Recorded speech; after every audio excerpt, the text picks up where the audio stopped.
Hello there, YouTube. Today's story is from r/stories by user Holly Cupcakes. My husband is a human gas chamber. So about 3 weeks ago, I flew to South Korea for a vacation with friends who live there.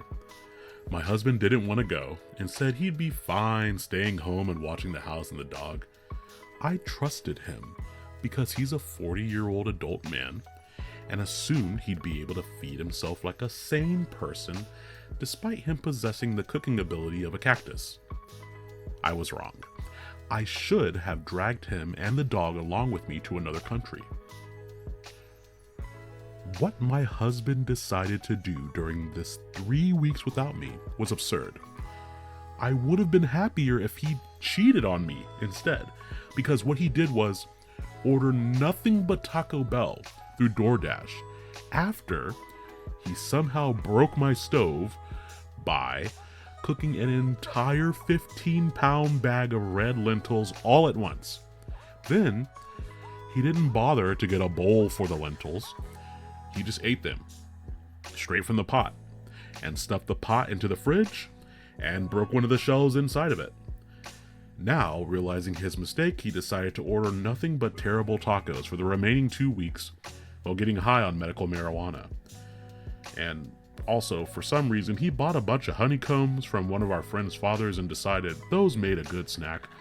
And he's eaten nothing but beeswax and honey for the last few days because he's some kind of weird alien in human disguise. Apparently honeycombs give you gas, and lentils give you gas, and Taco Bell gives you gas. So now it's today, and I'm awoken by what sounds like someone revving a motorcycle in my bedroom, followed by the stench of the fiery pits of hell itself. It's 5:30 in the morning. He gets up and goes to use the toilet as I'm opening the windows in a poor attempt to ventilate the house. But it's too late. He doesn't even have a solid poop. It's just 10 minutes of gas, like 20 seconds of non-stop farts, followed by a huge gasp of air, and then another 20 seconds of gas. By this time, the dog has hidden under my couch because it doesn't know what those loud honking noises are and fears for its safety. I consider joining it, but continue to open every window in my house. It's 62 degrees out and windy. The wind just blows the fart smell around the house. My husband has left the bathroom and has walked upstairs. It sounds like there's a small 2-stroke engine in his pants.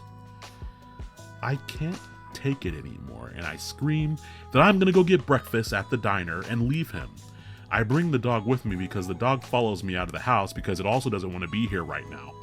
So now I'm at the diner, waiting for my husband to de-gas himself, while the dog sits underneath the table next to me wearing a pink leash kid harness that my friends bought for me as a gag gift that has my name and emotional support human on it that the waitress thought was some kind of in-joke.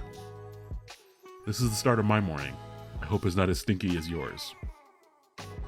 That was a fantastic story, and the first time I read it, I was unable to read it without laughing.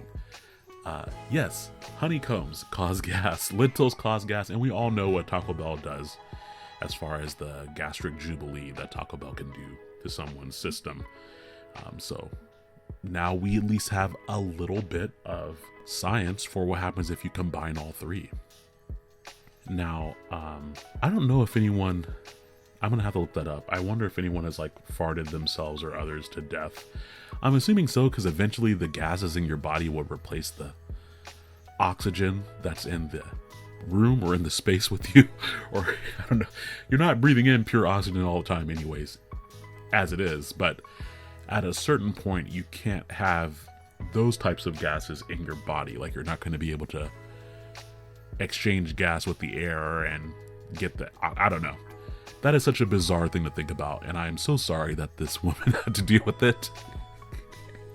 Just think, if she had just dragged him out of the country, she could have avoided all of that. You would think the whole rigmarole of making someone else go with you on an international trip would be a more difficult path, but you would be wrong. And I love that my stomach just growled. It's almost like it was in agreement. That was very strange. Apparently I need to eat. I don't really have any weird, gassy anecdotes. The best one I can think of is when I was mic'd up and I was in a performance and someone else farted, but my mic was still hot. And so their fart went out over the auditorium. And it was one of those farts that was just like, because they were trying to keep it quiet backstage, which I think ultimately made it worse. Kind of like the difference between closed cheeks and an open door policy, I suppose. I don't know. If you all have any weird farting anecdotes, please share them, because maybe it's just one of those things where people just find farts funny. And it's like one of those, I guess it's like a universal thing, depending on how mature you are, or how mature you aren't. I'm not sure. I hope that this story brought a little bit of levity to your day, and I hope that you enjoyed the video. Have a wonderful day.